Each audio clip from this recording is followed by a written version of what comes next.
This is Caring for Kids on News Talk 760 WJR, presented by the Children's Hospital of Michigan Foundation.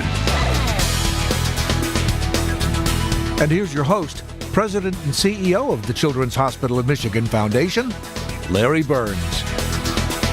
Thanks, Mark. Hello, everyone, and welcome to Caring for Kids, April edition. Tonight we have a group of special guests, all making huge strides in advancing the health and wellness of children. We're going to have Luanne Ewald, CEO of Children's Hospital of Michigan, Dr. Jeffrey Taub, Division Chief of Hematology and Oncology at the Children's Hospital of Michigan, and Dr. Rajen Mody, Professor of Pediatric Oncology at the University of Michigan. And closing out the show tonight will be Dr. Robert Shaner, Superintendent of the Rochester Community School District. And it's all coming up next right here on Caring for Kids on the great voice of the Great Lakes, News Talk 760 WJR.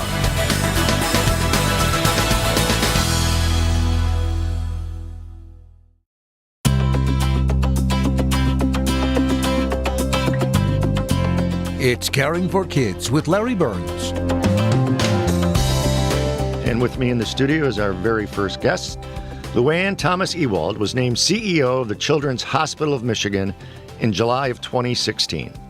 Luanne has more than 23 years at the hospital and has served in several leadership positions, including Children's Hospital Vice President, Business Development and Strategic Planning, and was instrumental in the vision, development, and launch of the new Children's Hospital of Michigan in Troy, a fabulous place. Luanne is a fellow in the American College of Healthcare Executives and has also served on the board of directors for several, and I mean several, youth-focused organizations. Luanne, welcome to Caring for Kids. Thank you, Larry. Thanks for having me again. It's great to see you. Love working with you and your colleagues, and it's great to have you on Caring for Kids. So there's always exciting things going on at the Children's Hospital of Michigan. And we want to make sure that our listeners are aware of some new exciting things and things that aren't so new but are still exciting. Well, something new that happened last week, which I want to thank the Children's Hospital Michigan Foundation for, was we completed the project to wrap our MRI rooms with scenes. So what that means is a lot of our kids coming in to get MRIs have to be sedated, almost 75% of them, because it's a scary experience. I don't like getting an MRI. Well, the last time I had one, I had to be sedated. So, well, I wouldn't let them do it. Right, yeah. I said, get me out of here. So if I was 7 years old, I can only imagine. Correct. So, we partnered with you, and so now when you walk into our MRI room, it is a space theme. That's and nice. Last week we had our first patient who is a recurring patient, and he and his family were so happy because he gets scared by the MRI, and he was just enthralled and distracted, and it was perfect. So that's something that's very new, very exciting. We're thrilled about. And that was also part of our Leaders for Kids support. Yes. Our advisory group who raises money and with great events during the course of the year. And then we had some individual donors as well. So we're going to bring them in now that it's done and show them the great work they're doing. And I know they'll be pleased. Absolutely. And we also have last week, I could meet with you every week. Right. I hope so.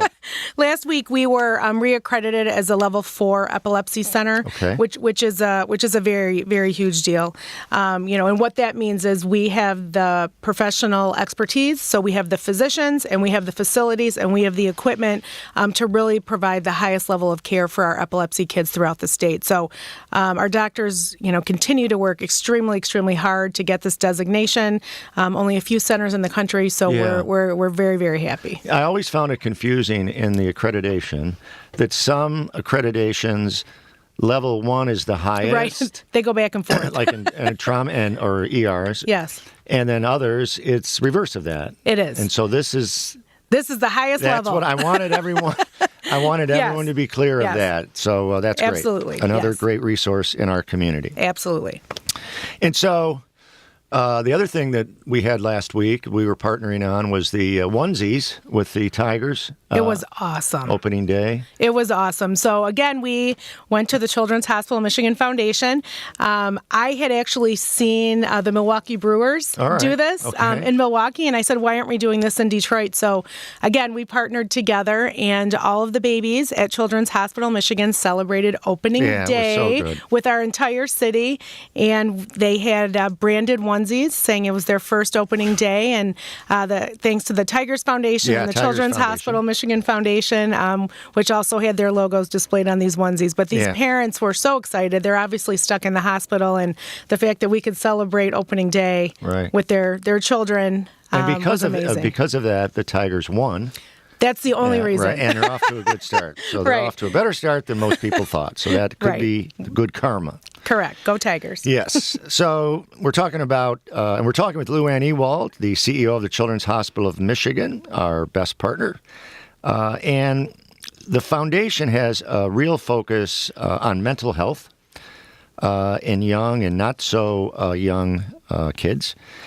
Is this also a focus area of the hospital? And if it is are you seeing increasing numbers of mental health issues? We absolutely are. And behavioral health is crucial, as we know, to physical health and overall wellness. And as we all know, there's tremendous barriers for treatment for children. So, there's a lack of providers, there's insurance restrictions, there's stigma, there's uncoordinated care. And, I think an article comes out almost every week that I see you retweeting from, nationally. Newspapers. Everywhere. Yes. And, our kids are showing up in emergency rooms throughout the state, throughout the country, and not really getting the care we need. So that's why we were so excited to partner with you on the summit, the Behavioral Health Summit that you are coordinating in May. We need to be talking about these issues. We need to, throw the stigma in the corner. These are real issues, and it's our responsibility to make sure we're helping these kids. Right. You really stepped up to help support the May 14th Summit in Behavioral Health for children and adolescents. We have a great lineup of speakers, some national speakers, some local speakers, people from different universities in the area, and so it will be great. If anyone listening is interested, it is designed for not only parents and grandparents, but all the way through professionals in mental health, as well as teachers, administrators. You can simply go to our website, chmfoundation.org, and you could find the summit. So May 14th, it's in Plymouth at the Inn at St. John's. We have another event coming up, and that's our third annual Derby for Kids. Very excited about that. And we now have the ability to tell all of our attendees what the money is going toward. And it's something I feel very, very is very special because it's a true partnership with Children's Hospital of Michigan, Wayne State University, Mott Children's Hospital, Hurley Hospital, and the University of Michigan College of Medicine. And so tell us a little bit about that. It is for pediatric cancer research. Later on in the show, we're going to have Dr. Taub, Dr. Mody, and they'll talk about it from a researcher standpoint. But what do you think about this as it relates to your hospital? Well, obviously having a child with cancer is one of the most painful and difficult situations we see families go through at Children's Hospital. And 1 in 285 children will be diagnosed with cancer in the U.S. By the time they turn 20. So those are very high numbers. And despite this, less than 4% of the federal government's total funding for cancer research is dedicated to childhood cancers. So that's why having the proceeds for Derby for Kids and supporting Dr. Mody and Dr. Taub and their teams in pediatric research is extremely important. We want to see these kids survive and live happy and healthy lives, and we can't do it without this important research. One of the rewarding things I've always seen in working in pediatrics is that pediatricians and researchers in pediatrics involved with children's hospitals, you really know why they're there. They're there, exactly what you said, to help kids, and the competitive lines go away. And this is exactly what happened with this initiative. And it's a 3-year commitment we made. This is our 2nd year. So if anyone wants to attend the party, it is Saturday, May 4th at the Country Club of Detroit. And you can simply go to our website again and find out Derby for Kids. We would love to have you. And Detroit Medical Center, Tenet Children's Hospital is a great sponsor of that as well. So thank you. Thank you, Larry. So that's Luanne Ewald, CEO of the Children's Hospital of Michigan. Coming up next, we're going to hear from Dr. Jeffrey Taub of the Children's Hospital of Michigan and Dr. Rajen Mody of the University of Michigan when Caring for Kids continues here on the great voice of the Great Lakes, News Talk 760 WJR.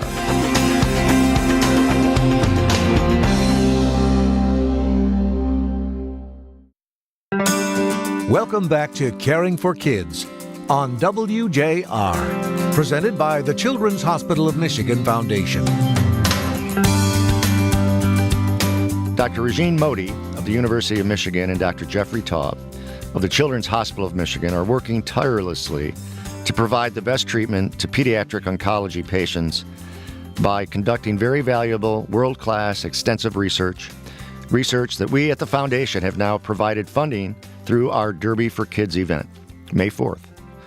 Collaborations like this are key as we work together to ensure the best care, the best research for children here in Michigan and beyond. And so I'm excited to have both Dr. Mody, Dr. Taub in the studio. Gentlemen, welcome. Thank you, Larry. It's great to see you. I know how busy you are, and so to be here it means a lot. And so what I thought we'd do is start, each of you tell us a little bit about your role at your organizations, and then after that we'll talk about the research that we're funding that you're doing together. So, Dr. Mody, you came the farthest, so I will ask you to go first. Yeah. First, Larry, thanks for having us on this on your show. And my name is Rajen Mody, and I'm the director of the Pediatric Hematology, Oncology, and Bone Marrow Transplant Unit at C.S. Mott Children's Hospital in University of Michigan. I've been there since 1997, joined as a trainee, and took over as a director in 2017.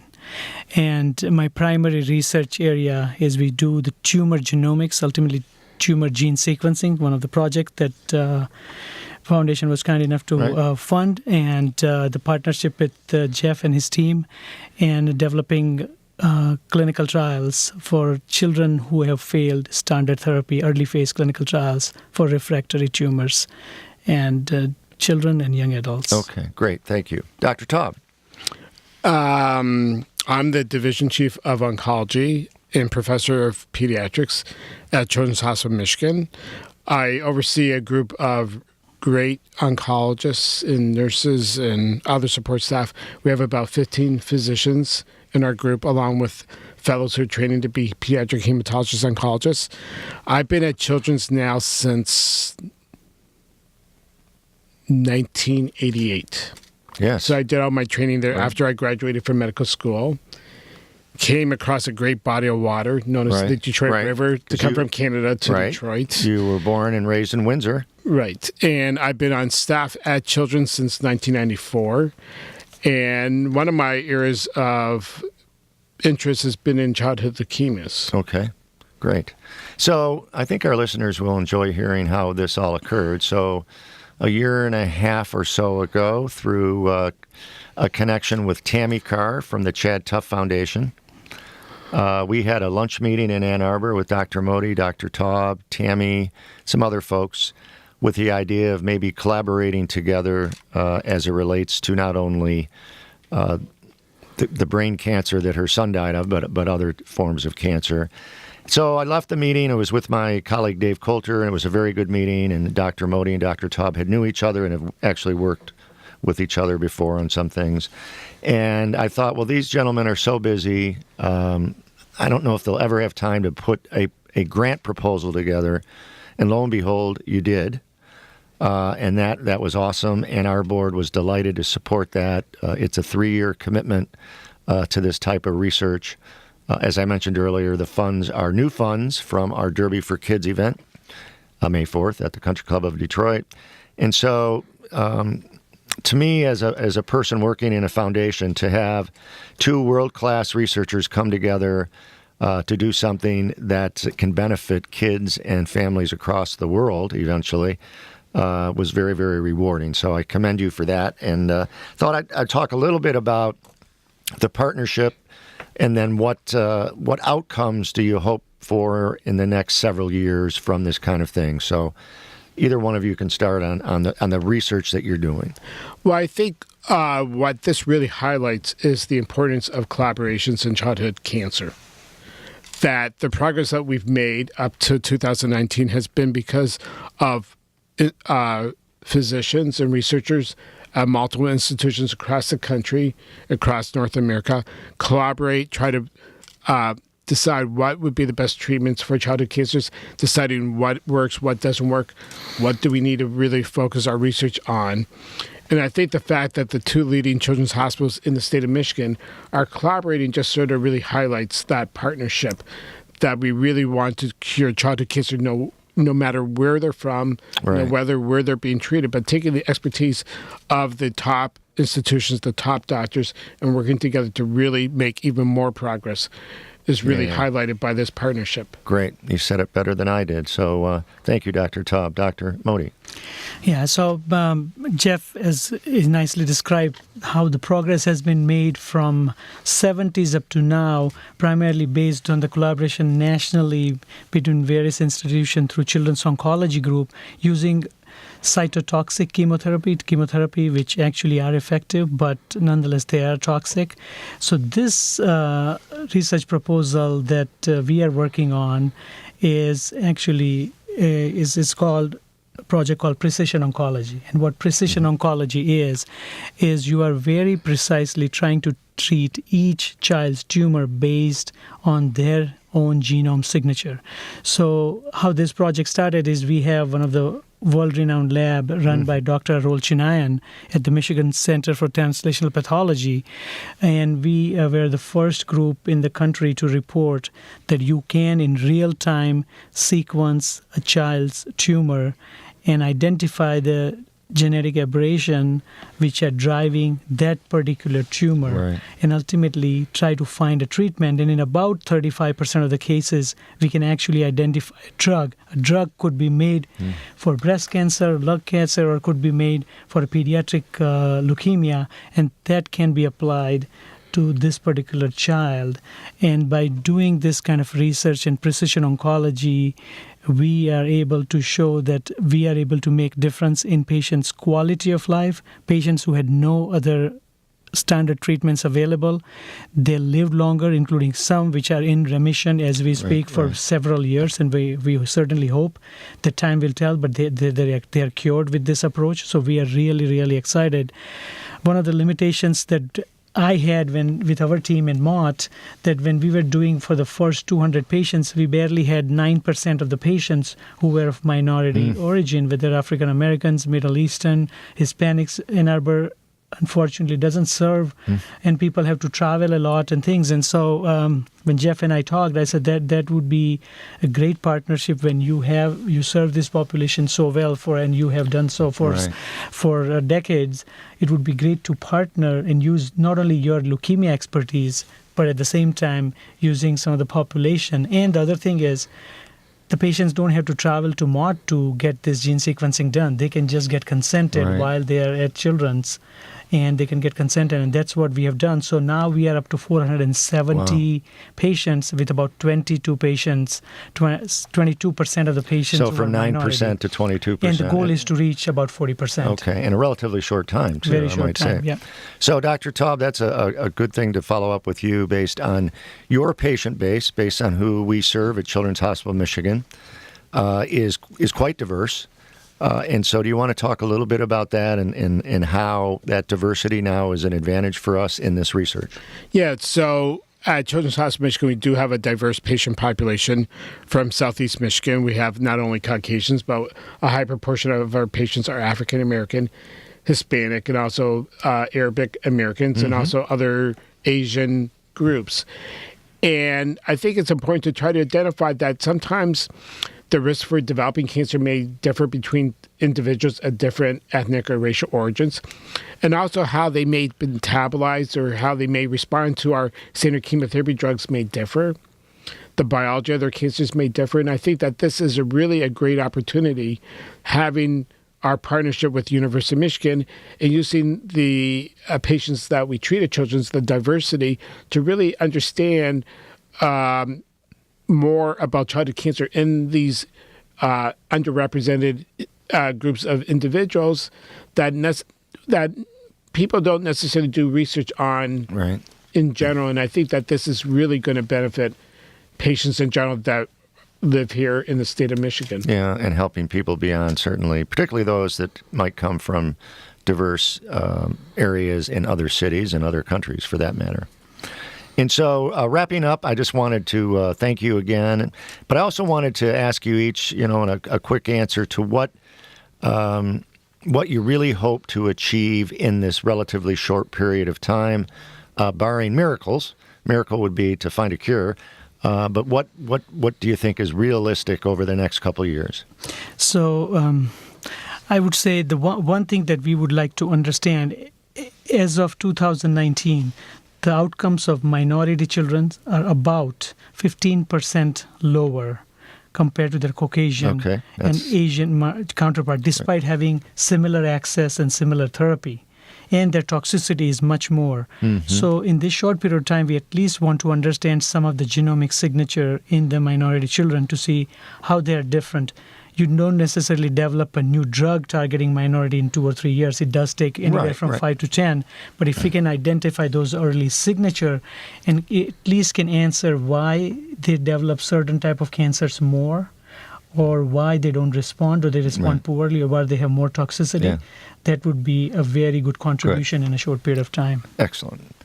Jeff, you want to add anything about that? Yeah, so I think from our standpoint, I always want to see if we can offer hope to families. And if we have access to using state-of-the-art technology, state-of-the-art medical research that we can offer for our patients in partnership with Dr. Mody, I think that is really critical. Excellent. So thank you, gentlemen. Look forward to working with you. And thank you for having us. You're welcome. It's my pleasure. And so coming up next, we're going to hear from Robert Shaner. He's the superintendent of the Rochester Community School District. When Caring for Kids continues right here on the great voice of the Great Lakes, News Talk 760 WJR.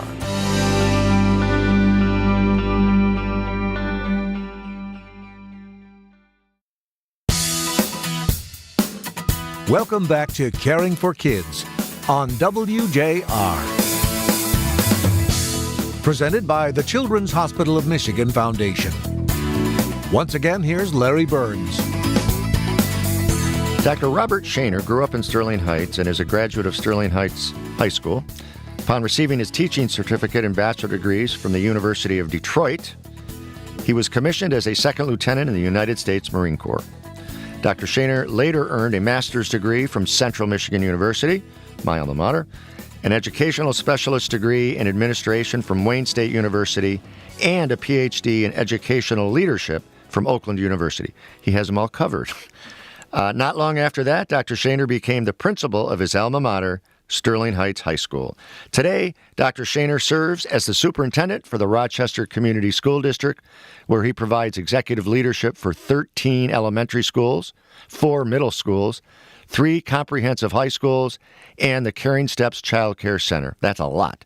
So, Dr. Shaner, welcome to Caring for Kids. Thank you, Larry. It's a pleasure to be here. Yes, it's great to see you, and looking forward to seeing you at our summit and some of our other events. So thought it was important to get a leader of your stature in a community like Rochester to talk about some of the things that are going on in your schools so that hopefully we can help some people and direct them in ways that maybe they wonder.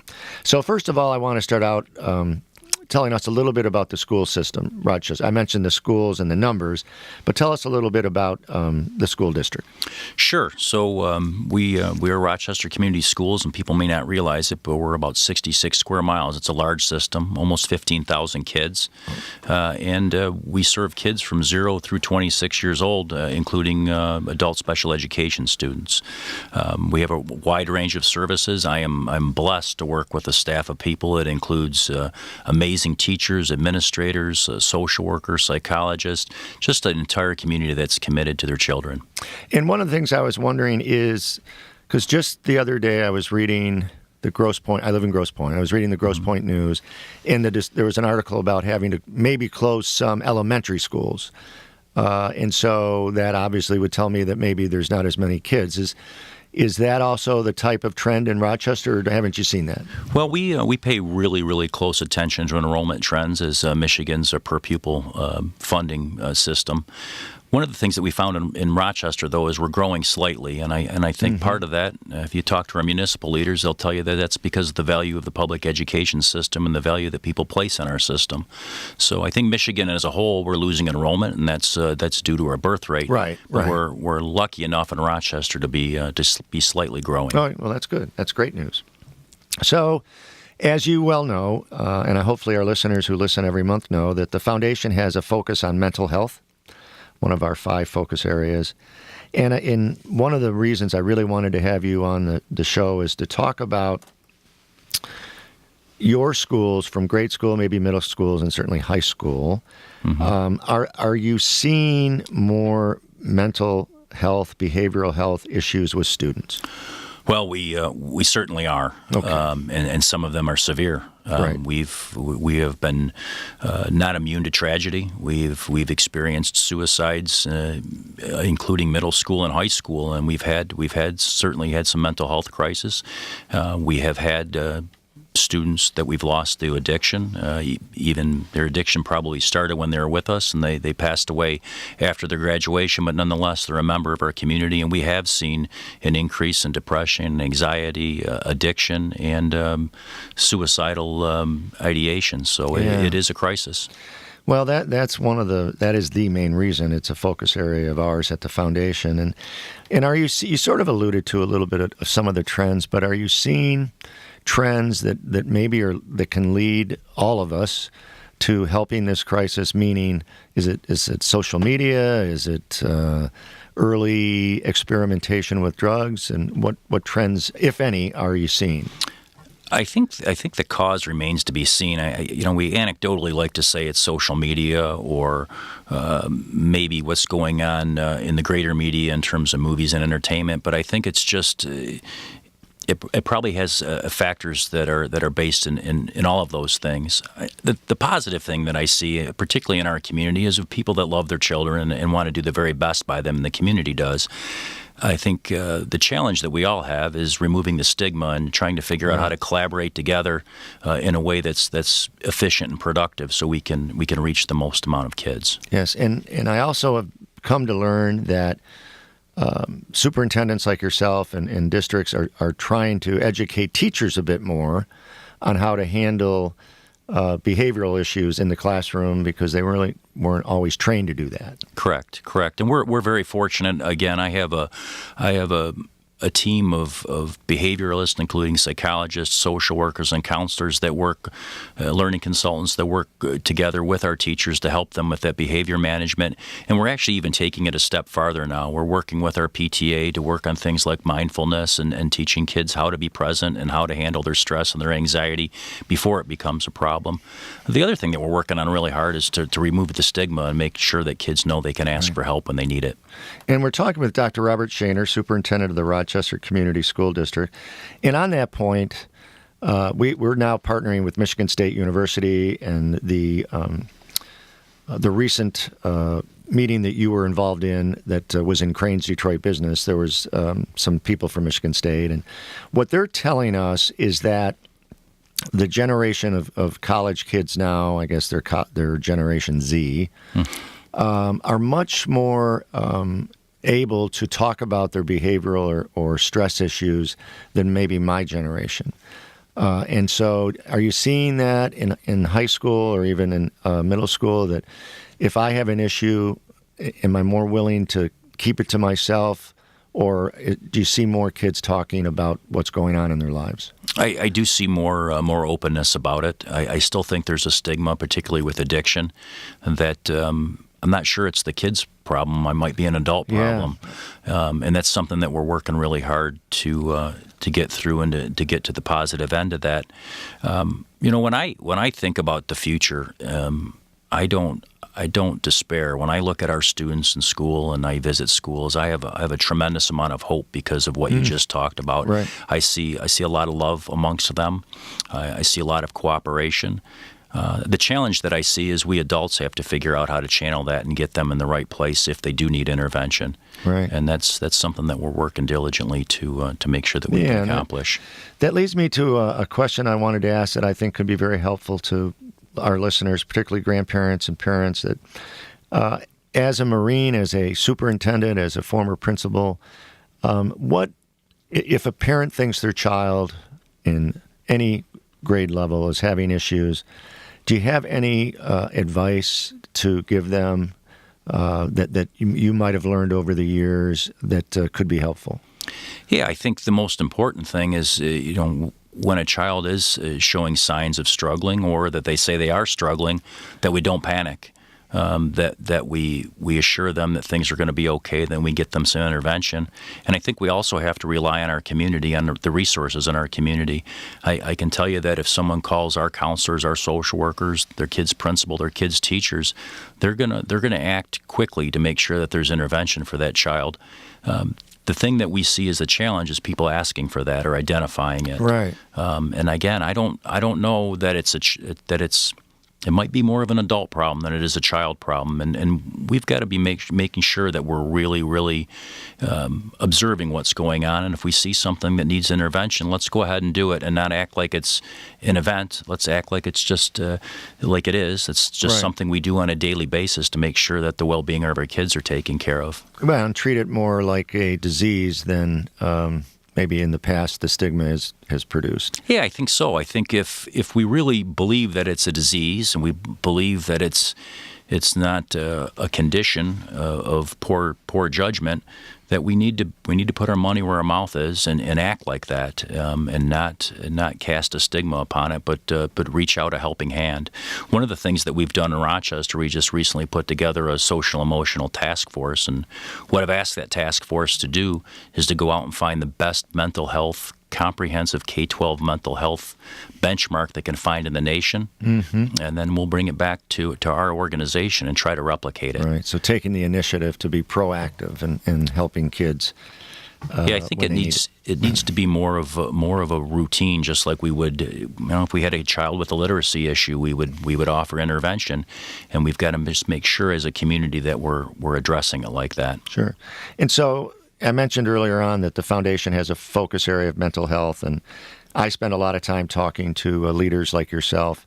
And so one of the questions I wanted to ask is, what can our foundation do more of to help superintendents, teachers, parents in this behavioral health crisis? Well, one of the things that you've done for us already, and I think that you're doing a tremendous public service for the entire listening area, Southeast Michigan, is to raise awareness, and then to encourage collaboration. Even when I was able to participate with the event that you described earlier, it was an opportunity for me to meet people that I've already connected with and been able to bring those resources to our school district. So I think that networking is incredibly important. I think the communication and the removing of the stigma and talking about it as much as we can is critically important as well.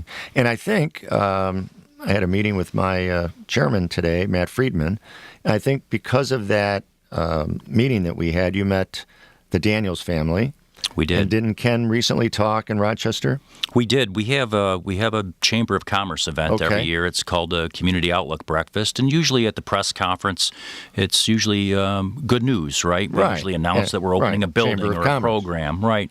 I really thought long and hard about it this year, and we decided that we were going to announce our social emotional task force, the launching of it at that event, and we're able to contact Ken Daniels, and he was able to help us make that announcement. And if you haven't heard Ken Daniels' story, it's gut-wrenching, right? It's so moving. We so much appreciate his courage to come out and help us to launch that event. Yeah, well, thank you. And that makes me feel really good, because the Jamie Daniels Foundation, Ken's son Jamie, who died of an opioid overdose, is a component of our foundation, and we're helping Ken raise awareness, raise money, and eventually he wants to have the Jamie Daniels Long-Term Recovery Center. somewhere in southeastern Michigan. And so those connections tell me that connecting people can really do some good work. So anything you want to add about the what's going on in the Rochester school system? Well, I would like to say it's graduation season and prom and a lot of exciting stuff happening and kids transitioning. But it's also an opportunity for us adults to make sure we're making sure our kids are making good and safe choices and avoiding things like drugs and alcohol in a way that can be damaging. Absolutely. Well, thank you for all you're doing. You're doing a great job. Thank you. We're so fortunate to have you involved in our different activities. That was Dr. Robert Shaner, Superintendent of Rochester Community School District. Coming up next, I'll introduce to you this month's Little Champion and also provide an update on some foundation news when Caring for Kids returns here on News Talk 760 WJR.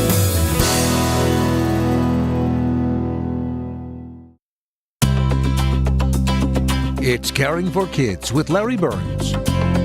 The Children's Hospital of Michigan Foundation Little Champion program honors children who have overcome major obstacles in their young lives and continue to tackle those challenges with a smile each and every day. This month's Little Champion is 9-year-old Hunter from East Point, Michigan. Hunter was born with a heart defect and a condition that causes 4 vital veins to not connect properly to the left atrium of the heart. But today, Hunter stands strong with all of his conditions cured and proves to us each day that the heart of a little champion beats strong. Congratulations, Hunter, this month's Little Champion.